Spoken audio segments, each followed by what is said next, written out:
So I got a deck recently that has been tumbling around in my brain for a while, and I finally caved and ordered it, and it arrived. And I wanted to do a bit of a walkthrough video and talk through video, as well as share my sort of interview initiation spread with it. This is a deck that I was very much drawn to. You know, sometimes you get a deck just because you really want it and you like the art and all these other things, and then sometimes there's one where you just kind of feel this sense of some kind of work you're meant to do with it, and that's where this deck kind of falls into. So let's get flipped around and I will walk you through the Stone and Shadow Oracle.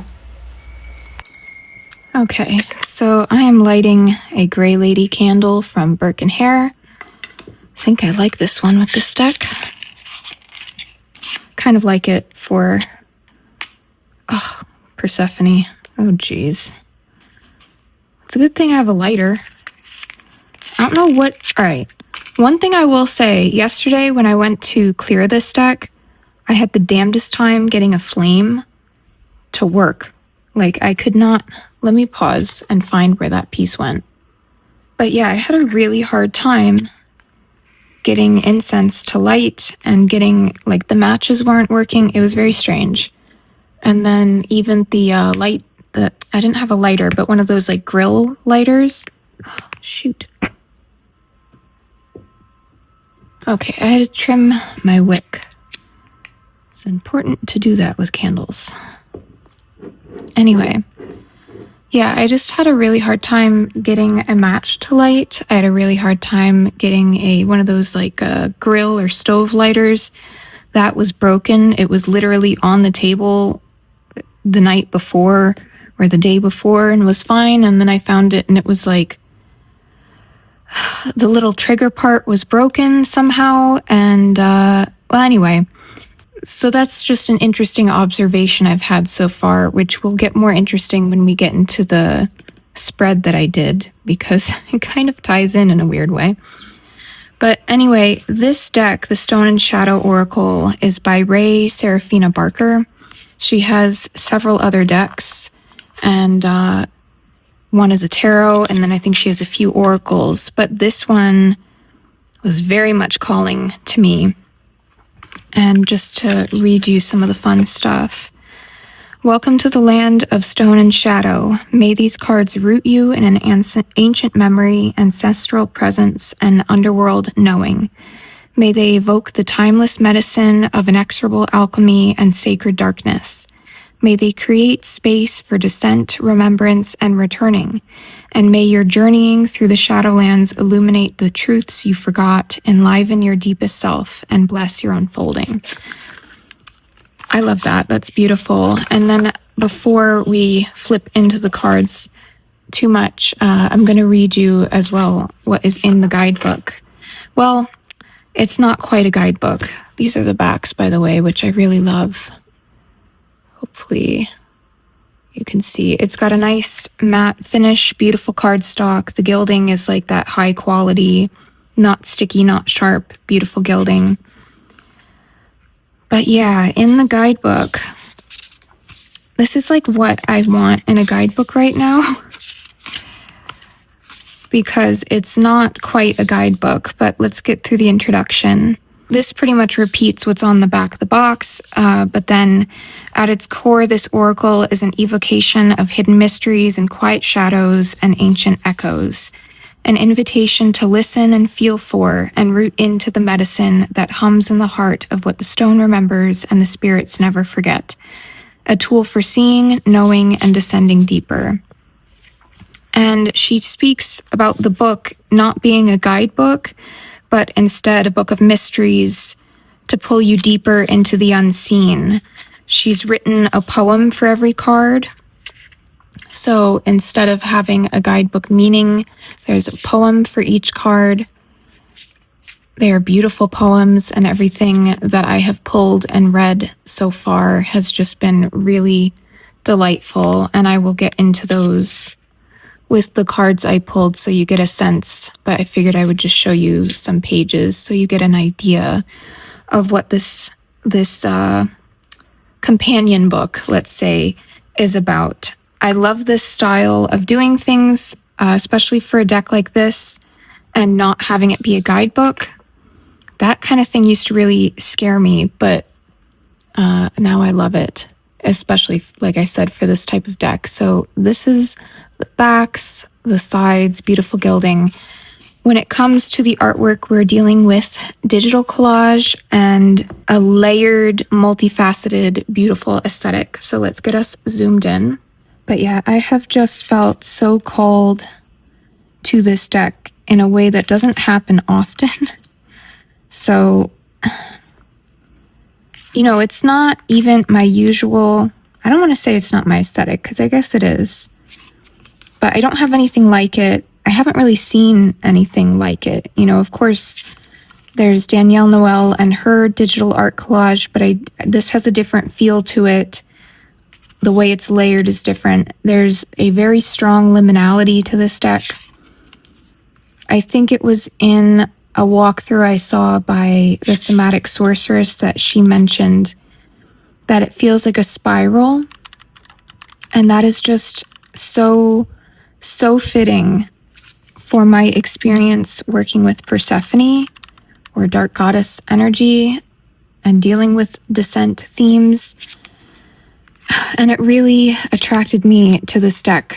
And also there are even some images in here, maybe we'll come to, that show a spiral being involved. I just started taking a class, actually the first one was today through the Young Academy. I'll leave a link below. But this teacher, Chantal, I have taken a class with before. Great class. I want to watch through it again because now it's been a few months and I want to seep more of it into my being because it was such a great class. But this particular one is specifically on the spiral, the symbolism of it, the history, the mythology, the meaning, its appearance in nature, like really unpacking that symbol and what it represents and what it speaks to in the world and also the human experience, and specifically through a Jungian lens of psyche.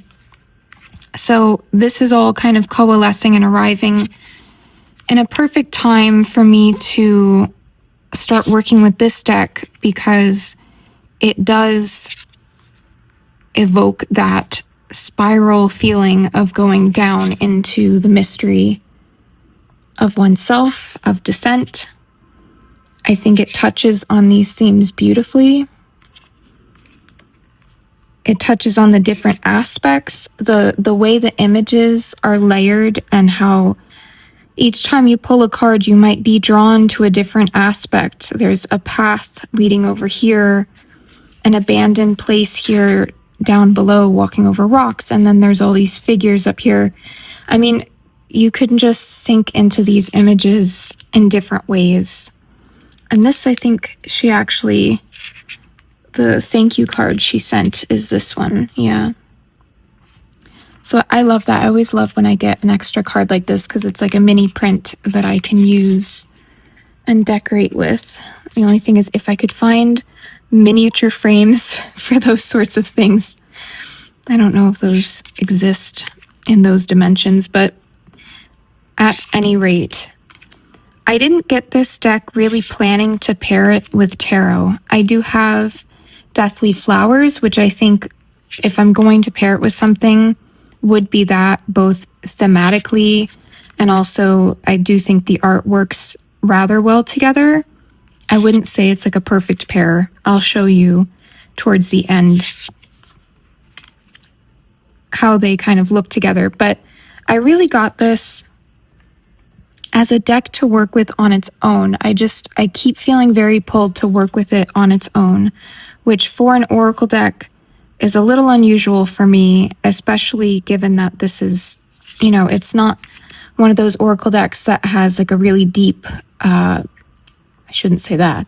It's not one of those Oracle decks that has a really in-depth passage of multiple pages explaining what it's about and the, imagery, all of that kind of thing. It is very deep, but it leaves it open for the depth to come from within you. And I think that's why I'm drawn to work with it on its own.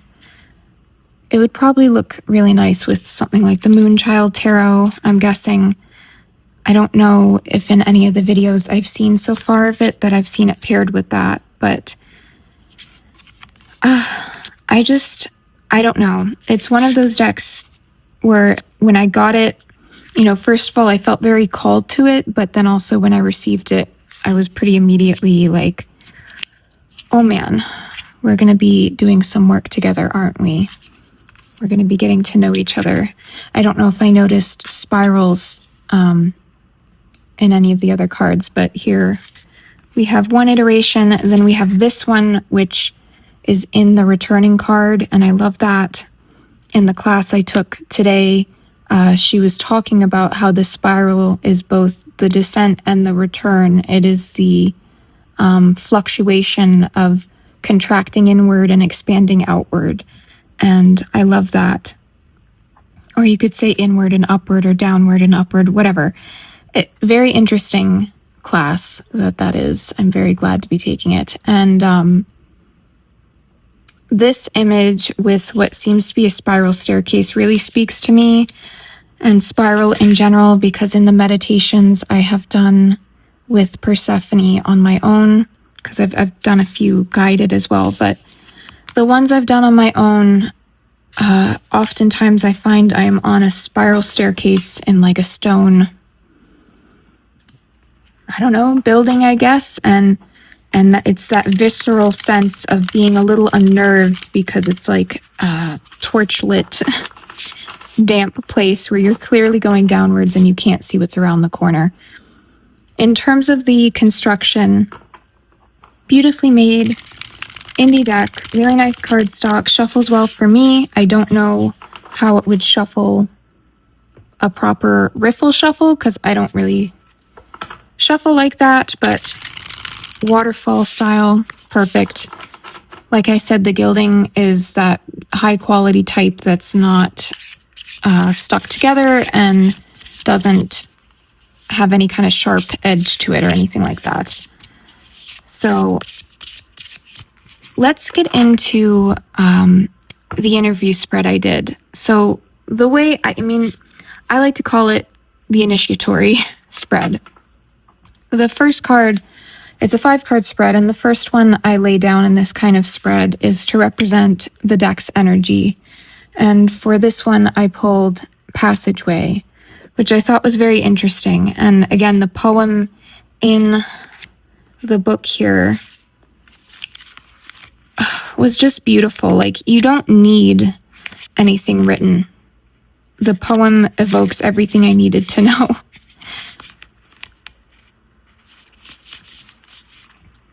So for this card, do it in a way where you can look at the card. I'll walk through empty rooms and secret passageways, sit in candlelight making offerings to long-forgotten spirits, journey through misty forest trails and swim to distant shores, searching for something I can't quite remember, waiting for you. So I thought that was beautiful, and as a representation of the energy of the deck, that it is a passageway, I thought was really interesting. The next card is how the deck views me or my energy, and I pulled Light in the Darkness for that. The poem for this one,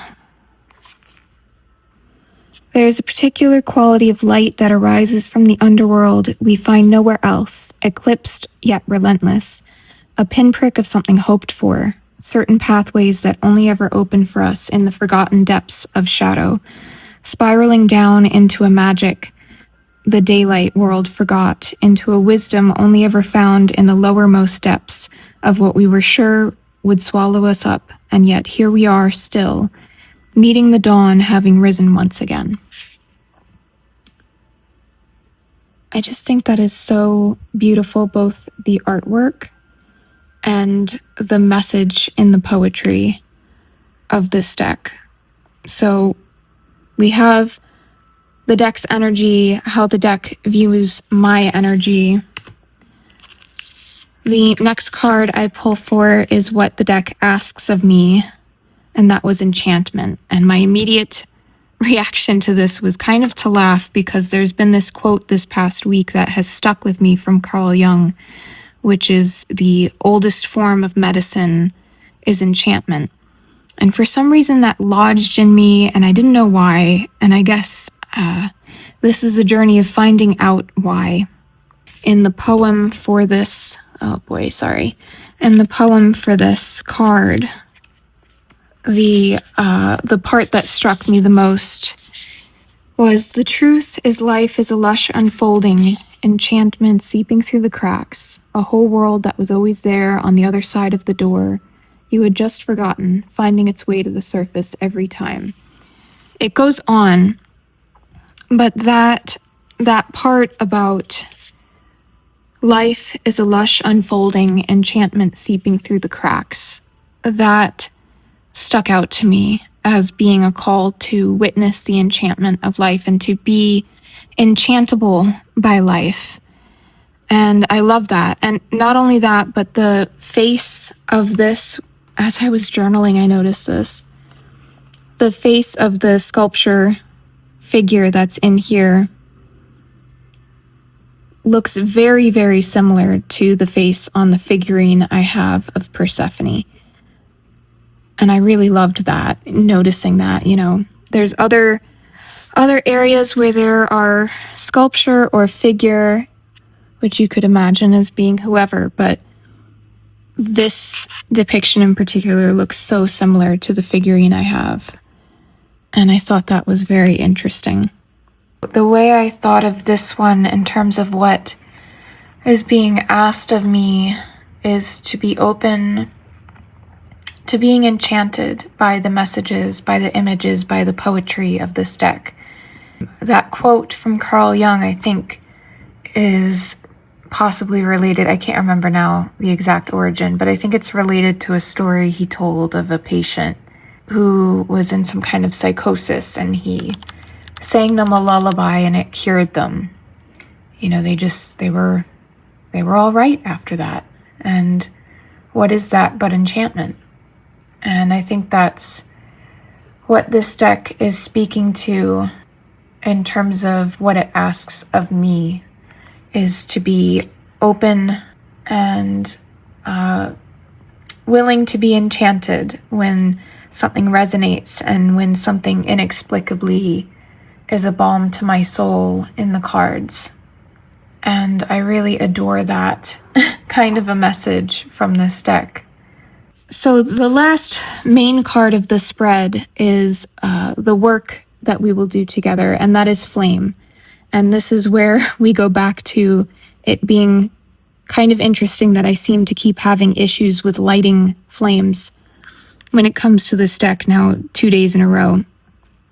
And I don't typically have that kind of a problem on a regular basis. I mean, lighting a match is lighting a match, lighting a lighter is lighting a lighter, but I was just having the damnedest time. And at one point yesterday, I lit my incense, because my matches they were just falling apart. It was bizarre. It might have been too humid. So I figured it was that. And I went to go light the incense on the stove and carefully carry it back. And it went out before I got back to where the deck was, like as I entered the room. And I was just like, now what in the heck is going on here?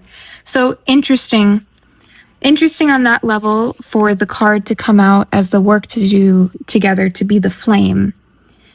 Let me read the poem and then I'll get into the last bit of why this is interesting to me.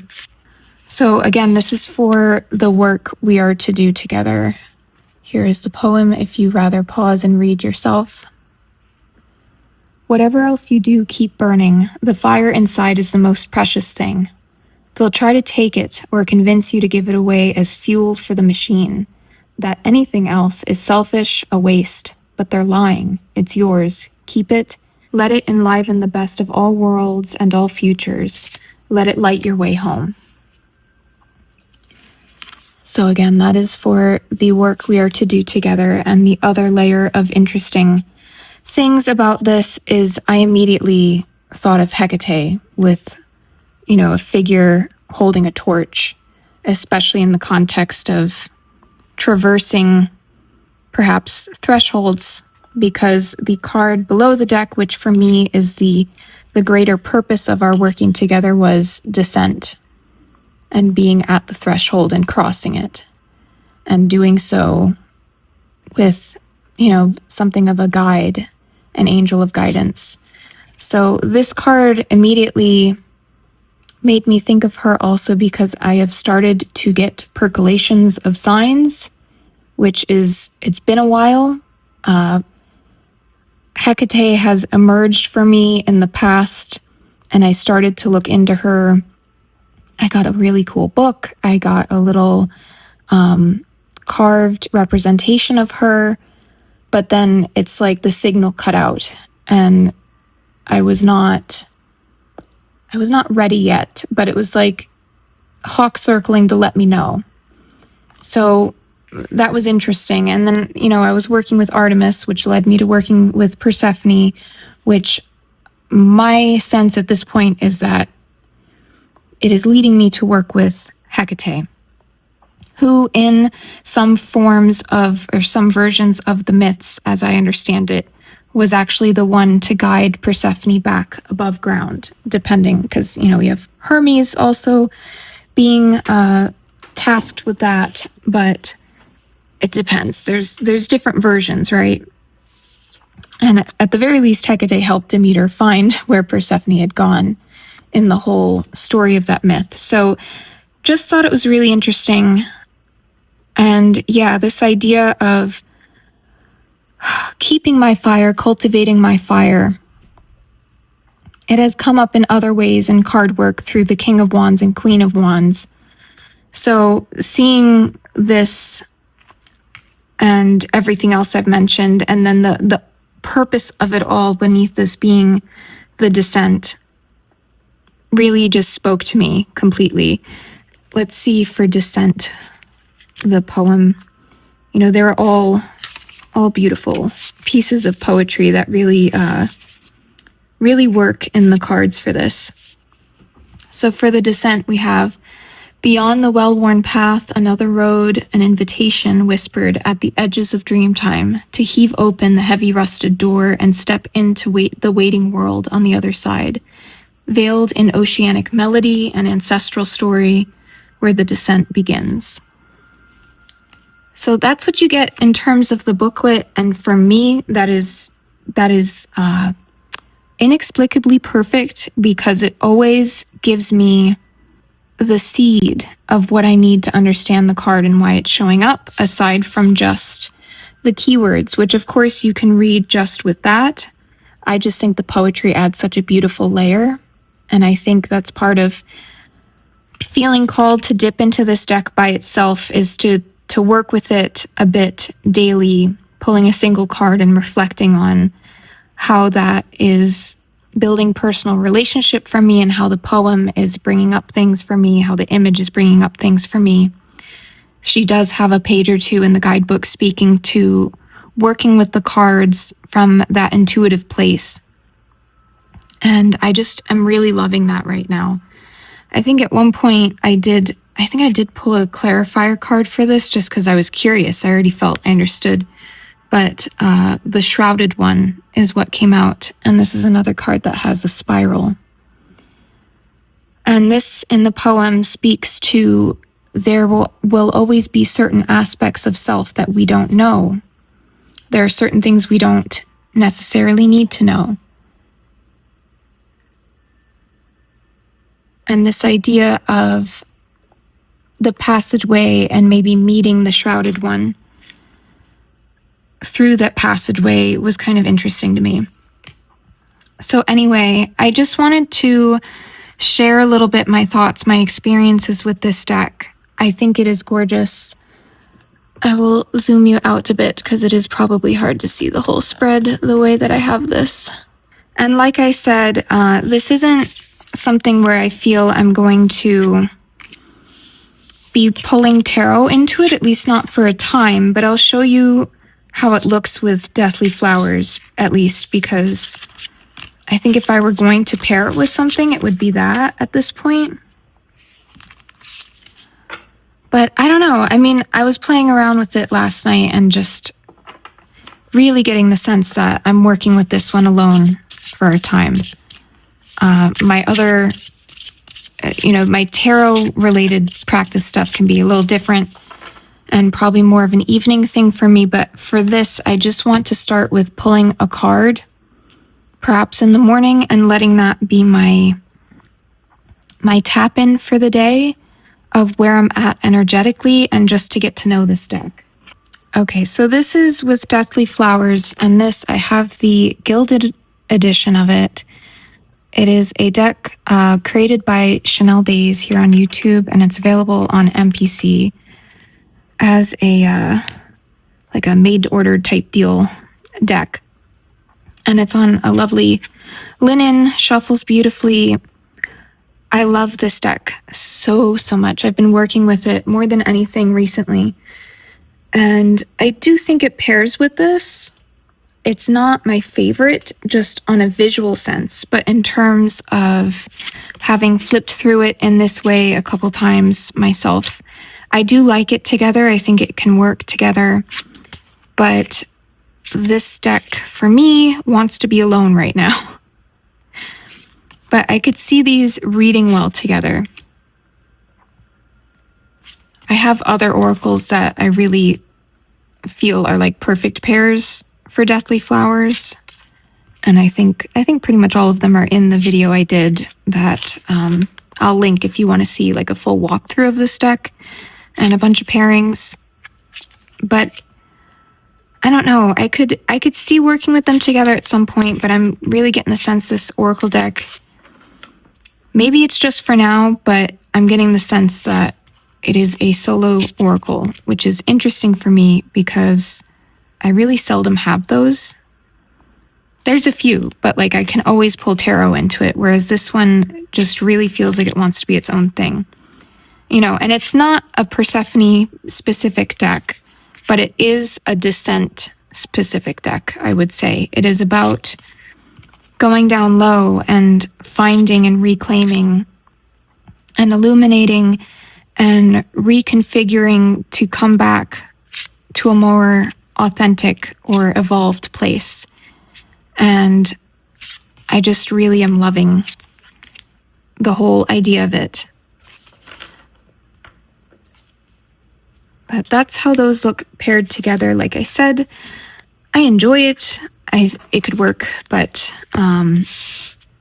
we'll see. I'm curious to know, like anybody else, what you'd pair with it. I know Rochelle from Amethyst Ascension has a video on her Patreon, and I think it's a public video too. You don't have to be on Patreon in order to see it, but she did a walkthrough with this deck and pairings. I think she had a lot of different decks that she was giving a look-see paired with this one. So maybe I'll link that one and then the one from the Somatic Sorceress, and put those in the description if you want to see like that kind of a thing or their thoughts on it. I just find this to be such an interesting deck, and right off the bat, just feel really connected to working with it in the way that I described and having it be my kind of, what I'm thinking is my daily morning draw to just have a very brief touch point journaling session for the day, because my work with tarot, which I'm going to have to get more into in like a proper practice diary, but it's been really quite specific, either through workshop or through very intentional questions that I have. That sounds funny, but like very intentional prompts that I have collected and put together, as well as a workshop. So that's very driven to a specific thing, whereas this, I just want to get to know on the daily kind of touch point sort of way, if that makes sense. At any rate, I hope you enjoyed looking through this deck. Let me know what you think of it. And if you were to pair it with something, what would you pair it with? But I just, as much as it's been spring, I have totally just been in the Descent, and I can't seem to I'm not here with the spring. And you know what? The spring this year isn't even here with us. It's been a very strange, wet and somewhat gloomy spring. And so that just seems to be the vibe that is percolating. And I think I've heard other people in different areas saying the same thing. So it's just weird. Even on the sunniest of days, it still feels like winter for me. And I've tried to push back against it a bit because I was like, okay, it's spring now, like enough of this. Because all winter was very descent oriented for me. But that's just not where I'm at personally, spiritually. So I'm going to lean into it. And this makes me a little more enthusiastic to lean into it. So at any rate, I hope you have a lovely day, evening, or whatever it is by you. Thank you so much for stopping by and watching, and I will catch you in the next one.